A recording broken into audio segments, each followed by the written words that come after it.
Zee TV news కి స్వాగతం. నా పేరు రమాకాంత్ రెడ్డి. ముందుగా ముఖ్యాంశాలు చూద్దాం. నేటి నుండి ప్రారంభమైన శ్రావణ మాసోత్సవాలు. ప్రత్యేక అలంకరణలో భక్తులకు దర్శనమిచ్చిన లక్ష్మీదేవి అవతార మూర్తులు.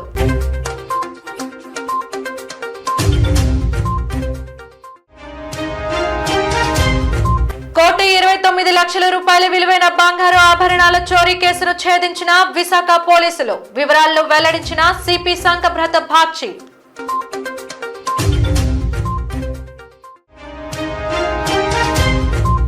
నిరసనకు దిగిన న్యాయవాదులు తమ న్యాయమైన సమస్యలు పరిష్కరించాలని డిమాండ్.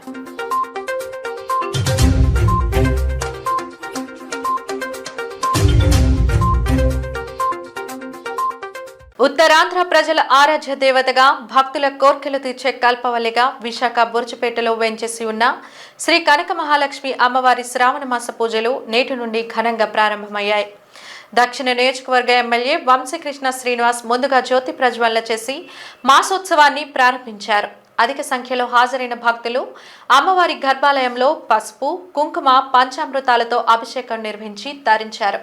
ఈ సందర్భంగా ఆలయ అర్చకులు మాట్లాడుతూ అమ్మవారి శ్రావణ మాసంలో మహిళలు అత్యంత భక్తి శ్రద్ధలతో పూజలు నిర్వహిస్తారని, మాసమంతటా ఆలయంలో శ్రావణ లక్ష్మి పూజలు, కుంకుమ పూజలు, మహాలక్ష్మి హోమాలు నిర్వహించడం జరుగుతుందని, శ్రావణ మాసంలో అమ్మవారికి చేసే పూజల కారణంగా అష్టైశ్వర్యాలు సిద్ధిస్తాయని పేర్కొన్నారు. మహామహిమాన్విత అయిన కనక మహాలక్ష్మి అమ్మవారిని దర్శించుకొని అమ్మవారి కృపకు పాత్రులు కాగలని కోరారు. స్థానిక ఉప కమిషనర్, కార్యనిర్వహణ అధికారి శోభారాణి పర్యవేక్షణలో శ్రావణ మాస ఉత్సవాలు ఘనంగా జరుగుతున్నాయని తెలిపారు.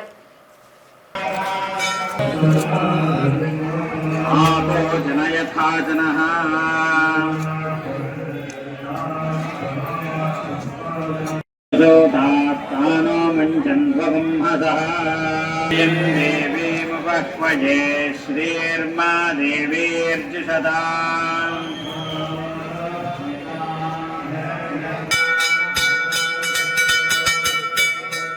సర్వబ్రహ్మేంద్ర గంగాధరా స్వాం త్రైలోక్యస్థిరతి దీర్ఘమాయుః.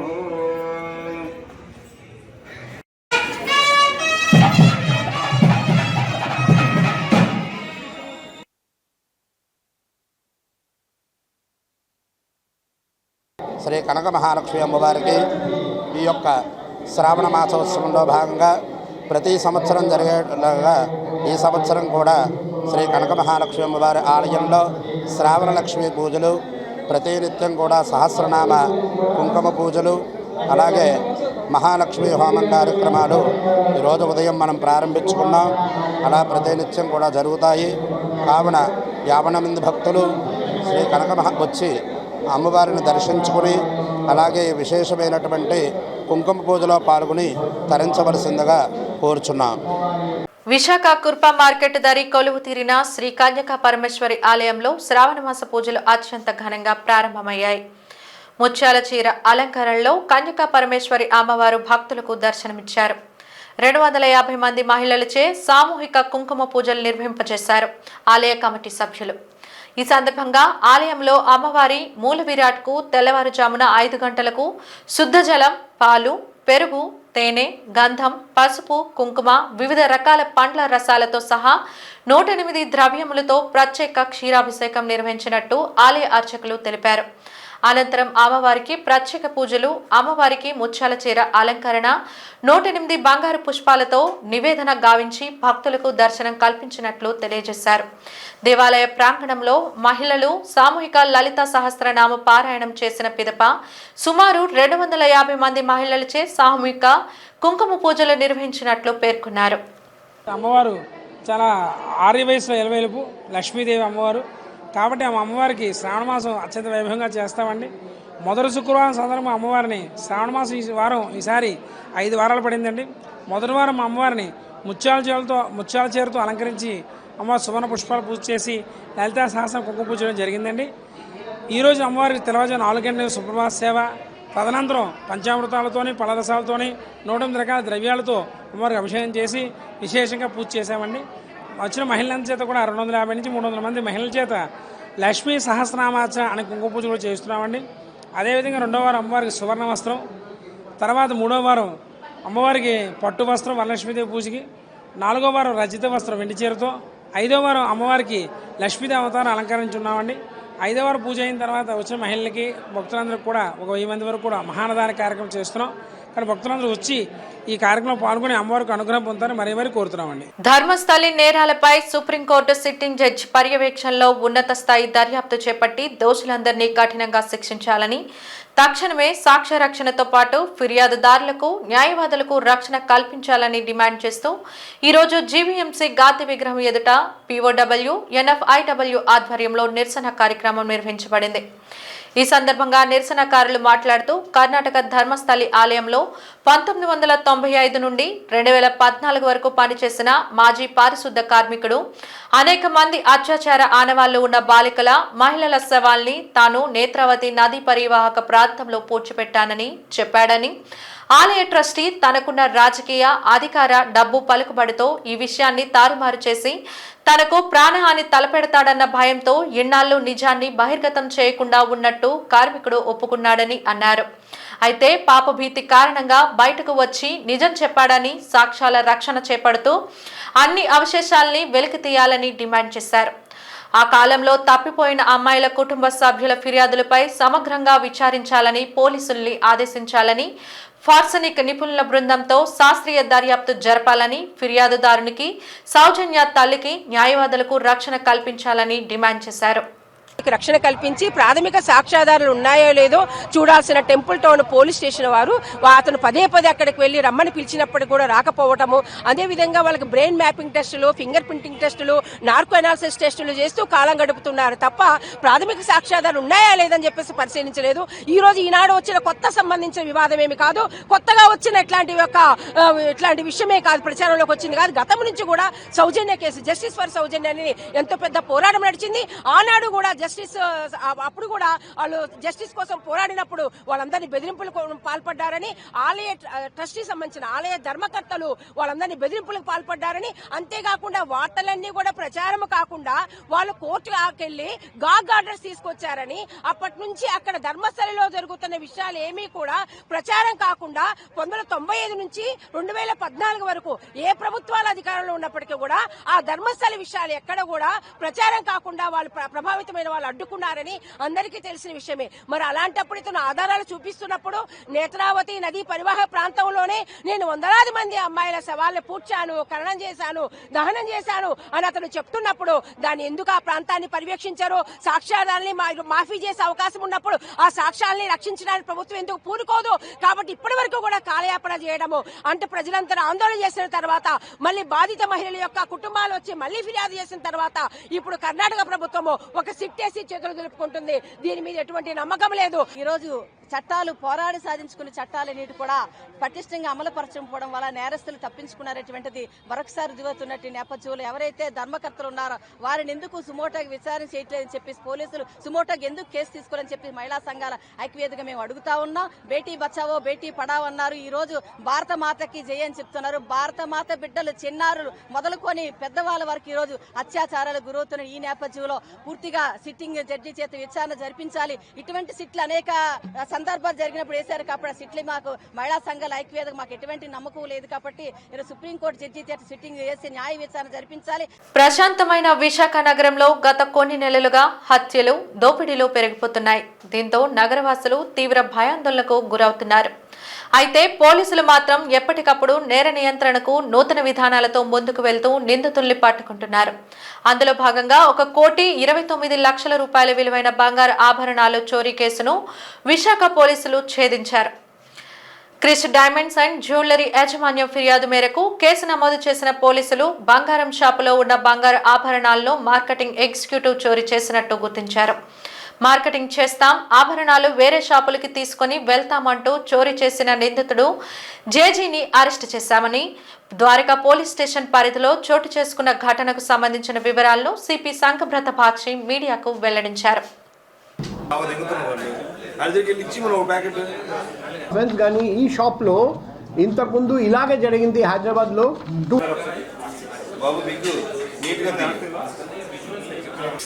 వాళ్ళు జాగ్రత్తగా తీసుకెళ్తారు ఈసారి మాడిపోకుండా చూడాలి.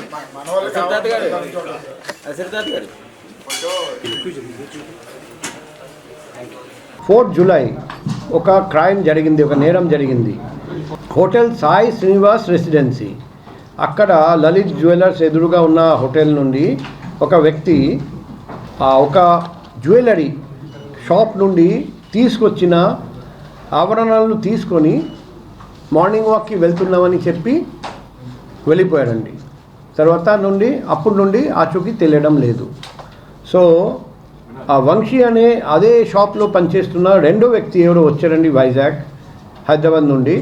అతను నాకు కాల్ చేస్తే నేను వెంటనే Dwarka police station, law and order police స్టేషన్కి కేసు రిజిస్టర్ చేయమని చెప్పాము.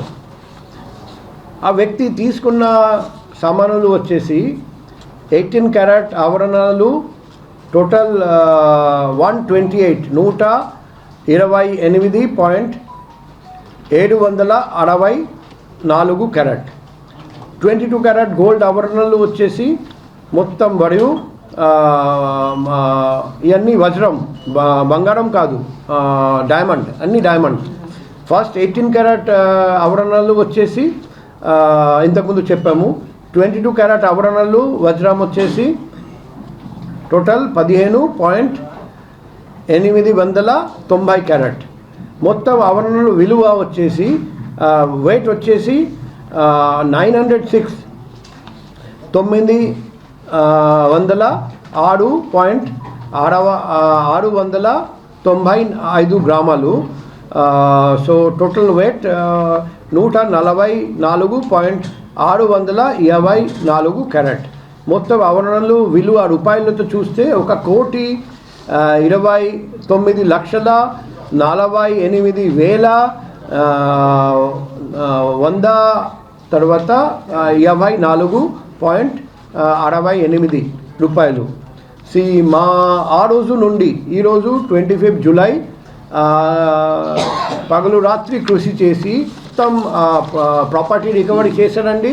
ముద్దాయిని కూడా అరెస్ట్ చేసి తీసుకొచ్చారండి. ఇప్పుడు మేము రిమాండ్ పంపిస్తున్నాం. పెందుర్తి 96వ వార్డులో పలు అభివృద్ధి పనులకు విశాఖ నగర మేయర్ పీలా శ్రీనివాసరావు ముఖ్య అతిథిగా విచ్చేసి ప్రారంభించారు. స్థానికులు ఆయనకు పూలమాలలతో ఘన స్వాగతం పలికారు. ఈ సందర్భంగా ఆయన మాట్లాడుతూ వార్డులు పర్యటించేటప్పుడు స్థానికులు రోడ్లు, కాలువలు లేక తీవ్ర ఇబ్బందులు పడుతున్నామని తన దృష్టికి తీసుకురావడంతో జీవీఎంసీ నిధులు కేటాయించి 1,50,00,000తో రోడ్ల, కాలువలను నిర్మించామన్నారు. అంతేకాకుండా మరికొన్ని సమస్యలు కూడా తన దృష్టికి తీసుకువచ్చారని వాటిని కూడా సత్వరమే పరిష్కరిస్తామని హామీ ఇచ్చారు. ఈ కార్యక్రమంలో జీవీఎంసీ కమిషనర్ హైమవతి, వార్డు అధ్యక్షులు ప్రసాద్, గౌరవ సంఘం డైరెక్టర్ వేగి పరమేశ్వరరావు, తెలుగుదేశం పార్టీ నాయకులు, కార్యకర్తలు, జీవీఎంసీ అధికారులు పాల్గొన్నారు.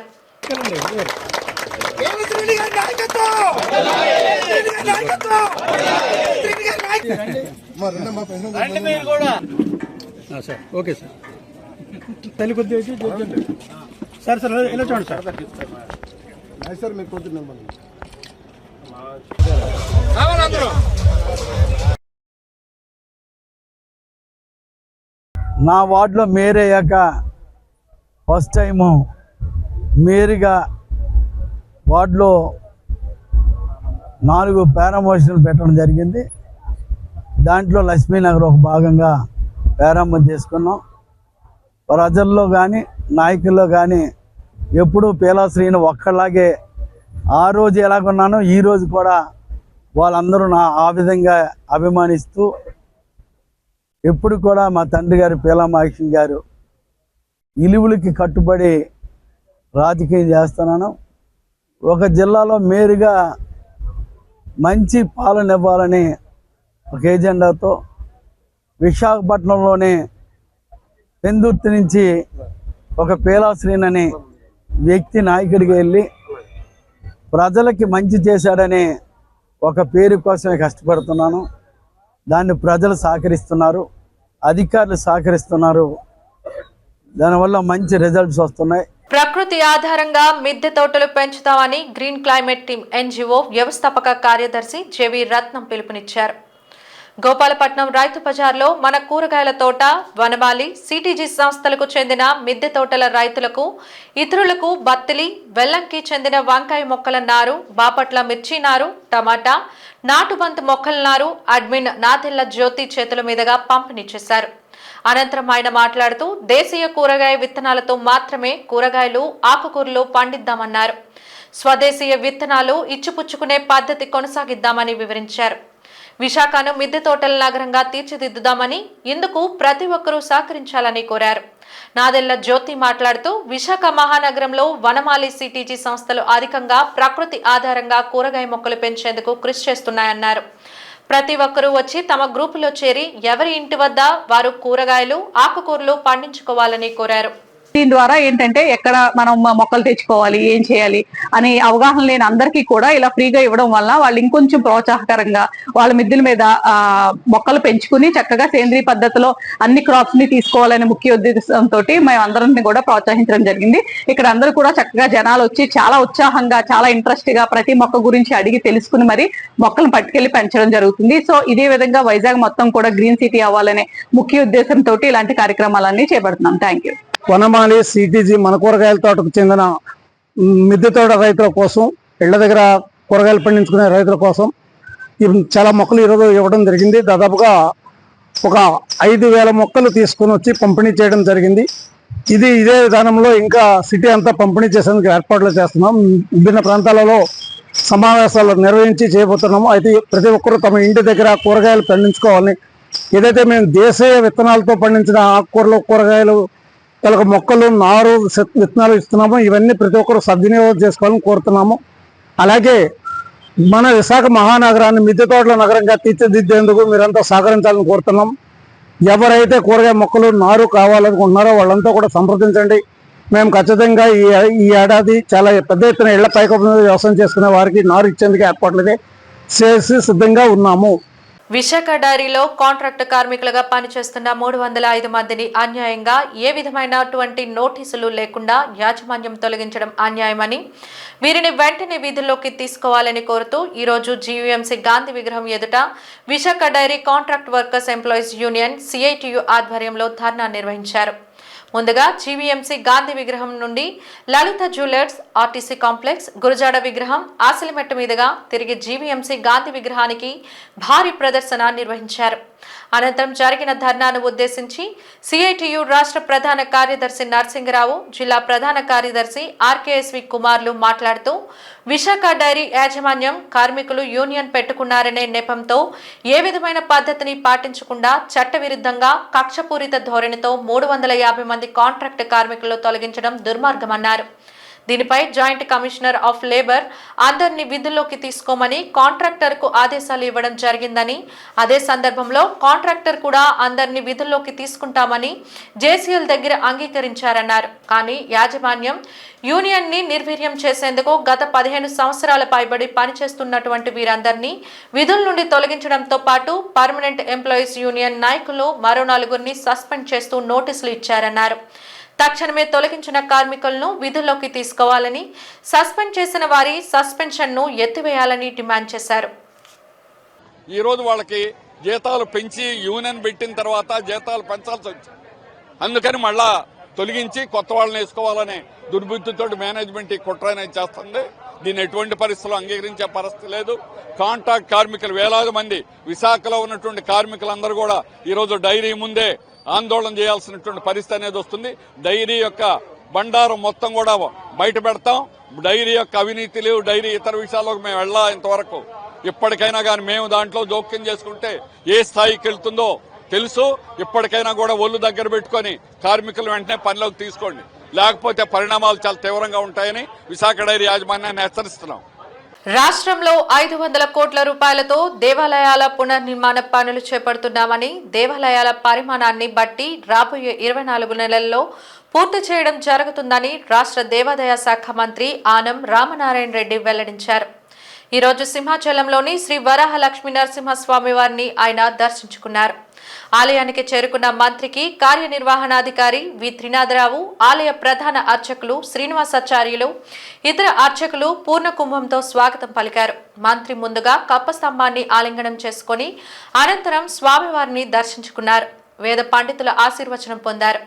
ఈ సందర్భంగా మంత్రి మీడియాతో మాట్లాడుతూ రాష్ట్ర ముఖ్యమంత్రి నారా చంద్రబాబు నాయుడు ఆదేశాలను అనుసరించి దేవాలయాల్లో ఉన్నత ప్రమాణాలు నిలబడడానికి ప్రభుత్వం కృషి చేస్తుందని అన్నారు. దేవాదాయ శాఖలో ఆలయ పాలక వర్గాల నియామకం ప్రారంభించామన్నారు. వీటిలో 25 లక్షలు, కోటి రూపాయలలోపు 5 కోట్ల రూపాయలు ఆదాయం కలిగిన వాటిని గుర్తించామని, వాటిలో ముందుగా కమిషనర్ పరిధిలోని ఆలయ పాలక వర్గాలను నియమించామన్నారు. కొన్ని చోట్ల పాత పాలక వర్గాలు ఉన్నాయని, త్వరలో వాటి గడువు ముగుస్తుందని, ధార్మిక పరిషత్, రాష్ట్ర ప్రభుత్వం పరిధిలోని మిగిలిన పాలక వర్గాల నియామకం చేపడతామన్నారు. ధూప, దీప నైవేద్యాలు రాష్ట్రంలో 5,600 దేవాలయాలు అమలు చేస్తున్నామని, ప్రభుత్వం నెలకు వీటికి 10,000 అందిస్తుందని తెలిపారు. అన్ని ఆలయాల్లో అన్నప్రసాదాలు ఏర్పాటు చేయాలని నిర్ణయించామని, అయితే కొన్ని చోట్ల ఆర్థిక పరిస్థితి సహకరించడం లేదని, అలాంటి చోట్ల ప్రత్యామ్నాయ ఏర్పాట్లు చేస్తామన్నారు. దేవాలయాల భద్రత విషయంలో ప్రత్యేక శ్రద్ధ తీసుకుంటామన్నారు. ఎక్కడైనా ఉత్సవాలు జరిగితే ఆ సమయంలో పర్యవేక్షణకు భద్రతా బృందాలు ఏర్పాటు చేస్తామన్నారు. ఐవీఆర్ఎస్ క్యూఆర్ కోడ్ విధానం అమల్లోకి వచ్చిన తర్వాత దేవాలయాల్లో పరిస్థితులు మెరుగుపడ్డాయని మంత్రి పేర్కొన్నారు. అలాగే రాష్ట్ర ప్రభుత్వం నేరుగా కొన్ని నియామకాలు చేస్తుంది. ఈ నియామకాల ప్రక్రియ మొదలైంది. ఇవాళ ముందు దేవాదాయ శాఖ కమిషనర్ గారు వారిచ్చే ఆదేశాలు ఏ ఆలయాలకు ఉన్నాయో వాటికి నోటిఫై చేశాం. తొందరలోనే పాలక వర్గాలను నియమించడం జరుగుతుంది. మిగిలినటువంటి పెద్ద ఆలయాలని ధార్మిక పరిషత్ కానీ, రాష్ట్ర ప్రభుత్వం కానీ, గౌరవ ముఖ్యమంత్రి గారి ఆదేశాలతో నియమింపబడేటువంటి ఆలయాలను కూడా వెంటనే చేయాలనేటువంటిది ఉంది. కానీ కొన్ని పాలక వర్గాలు, ఇంకా పాత పాలక వర్గాలు ఉన్నాయి. వాళ్ళని నెట్ట నిలువున తొలగించేసి వేరే పాలక వర్గాలను తీసుకురావాలనేది మా అభిమతం కాదు. వాళ్ళ సమయం బహుశా ఈ సంవత్సరం చివరి లోపల చాలా ఆలయాలకు వాళ్ళ సమయం పూర్తవుతుంది. వాళ్ళ సమయం పూర్తి అయిన తర్వాత మేము కూడా కొత్త పాలక వర్గాన్ని వేయడానికి ఇవాళ రాష్ట్ర ప్రభుత్వం రాష్ట్రంలో న్యాయవాద వృత్తిలో కొనసాగుతున్న న్యాయవాదులు అనేక సమస్యలను ఎదుర్కొంటున్నారని, సమస్యల పరిష్కారం కోసం ఎంతో కాలంగా అనేక పోరాటాలు చేస్తున్నా ప్రభుత్వ చర్యలు అంతంత మాత్రంగానే ఉంటున్నాయని Indian association of lawyers Visakha నగర కమిటీ న్యాయవాదులు ఆవేదన వ్యక్తం చేస్తున్నారు. ఈ మేరకు జడ్జి కోర్టు ఎదుట నేడు చేపట్టిన నిరసనలో న్యాయవాదులు అధిక సంఖ్యలో పాల్గొని నినాదాలు చేశారు. ఈ సందర్భంగా పలువురు న్యాయవాదులు మాట్లాడుతూ ప్రధానంగా న్యాయవాదులు వారి రక్షణ, సంక్షేమంతో పాటు ప్రజలకు మెరుగైన, తక్షణమైన న్యాయ సహాయాన్ని అందించడానికి ప్రభుత్వం అనేక చర్యలు చేపట్టాల్సిన అవసరం ఉందని, ఈ దిశగా Indian association of lawyers Visakha శాఖ న్యాయవాదుల సంక్షేమం కోసం, వారి రక్షణ కోసం అనేక పోరాటాలు చేస్తున్నప్పటికీ ఫలితం శూన్యంగానే ఉందన్నారు. న్యాయవాదుల రక్షణ చట్టం, విశాఖపట్నంలో హైకోర్టు బెంచ్, ఆంధ్రప్రదేశ్ అంతటా కొత్త కోర్టులు, కోర్టు భవనాల ఏర్పాటు, న్యాయాధికారుల నియామకం, ఖాళీలను భర్తీ చేయడం వంటి పలు ముఖ్యమైన సమస్యలను వెంటనే పరిష్కరించాలని డిమాండ్ చేశారు. అన్నారు మరి స్టైఫండ్ ఇంతవరకు రిలీజ్ చేయలేదు. తక్షణమే రిలీజ్ చేయాలి, 10,000 రూపాయలు అని చెప్పేసి మేము డిమాండ్ చేస్తున్నాం. అదేవిధంగా అర్హులైన వారికి అడ్వకేట్స్కి ఇళ్ల పట్టాలు ఇవ్వాలని చెప్పేసి గత 20 ఏళ్ళ నుంచి అడుగుతున్నాం. అవి ఏమి ఇవ్వట్లేదు. కాబట్టి తక్షణమే అర్హులైన న్యాయవాదులకు ఇళ్ల పట్టాలు ఇవ్వాలని చెప్పేసి మేము డిమాండ్ చేస్తున్నాం. అదేవిధంగా అడ్వకేట్ ప్రొటెక్షన్ యాక్టు ప్రతి ఒక్క కోర్టుల్లో కూడా అవి ఇప్పుడు నార్త్ ఇండియాలో అయితే, సౌత్ ఇండియాలో అయితే అడ్వకేట్స్ ఏమైనా కేసులు చేస్తుంటే మరి కక్షిదారులు వచ్చేసి, అపోనెంట్ కక్షిదారులు వచ్చేసి వాళ్ళ మీద యాసిడ్లు వేయటం, దాడులు చేయడం జరుగుతుంది. కాబట్టి అడ్వకేట్ ప్రొటెక్షన్ యాక్టు తక్షణమే మరి ఇండియా వైడ్గా అమలు చేయాలి, పార్లమెంట్లో చట్టాన్ని ప్రవేశపెట్టాలని చెప్పి మేము డిమాండ్ చేస్తున్నాం. ఆల్రెడీ రాజస్థాన్ స్టేట్ గవర్నమెంట్ కానీ, మరి కర్ణాటక స్టేట్ గవర్నమెంట్ కానీ అడ్వకేట్ ప్రొటెక్షన్ యాక్ట్ని స్టేట్ వైడ్గా ప్రవేశపెట్టారు. అన్ని రాష్ట్రాల్లో ప్రవేశపెట్టాలి, పార్లమెంట్ కూడా ప్రవేశపెట్టి ఇండియా వైడ్గా కూడా అడ్వకేట్ ప్రొటెక్షన్ యాక్ట్ రావాలని చెప్పి డిమాండ్ చేస్తున్నాం. అదేవిధంగా కోర్టులు జనాభా ప్రాతిపదికగా కోర్టులు పెంచాలి, పెంచిన కోర్టులకి న్యాయమూర్తులు ఉండాలి. ఇప్పుడు మన విశాఖపట్నం కోర్టులో చూసుకుంటే చిన్న చిన్న అగ్గిపెట్టి లాంటి గదుల్లో కూడా కోర్టులు నడుపుతున్నారు. కోర్టులు సరిపోను జడ్జిల నియామకం లేదు. ప్రతి ఒక్క సంవత్సరం కూడా జూనియర్ సివిల్ జడ్జిల్ని, అదేవిధంగా అదనపు జిల్లా న్యాయమూర్తులు కూడా నియమించాలని డిమాండ్ చేస్తున్నాం. మేము 25 సంవత్సరాల నుంచి ఎన్నిసార్లు గవర్నమెంట్కి విజ్ఞప్తి చేస్తూనే ఉన్నాం.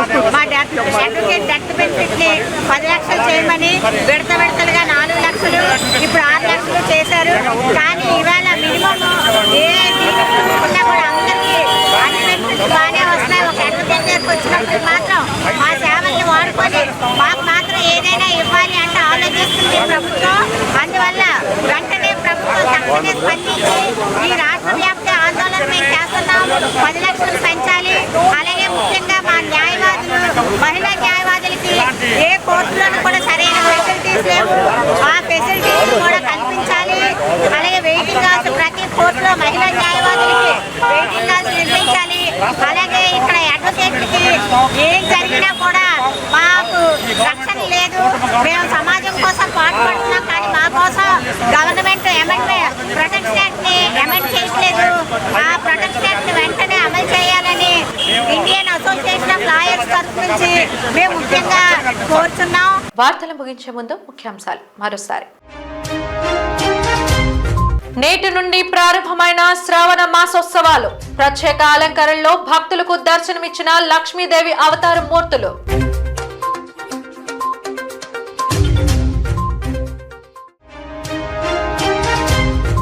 ₹129,00,000 విలువైన బంగారు ఆభరణాల చోరీ కేసును ఛేదించిన విశాఖ పోలీసులు. వివరాలను వెల్లడించిన CP Shankhabrata Bagchi.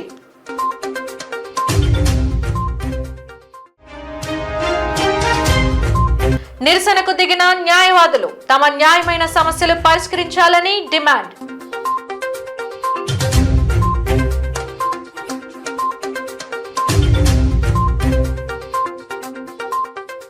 Zee TV news ఇంతటితో సమాప్తం.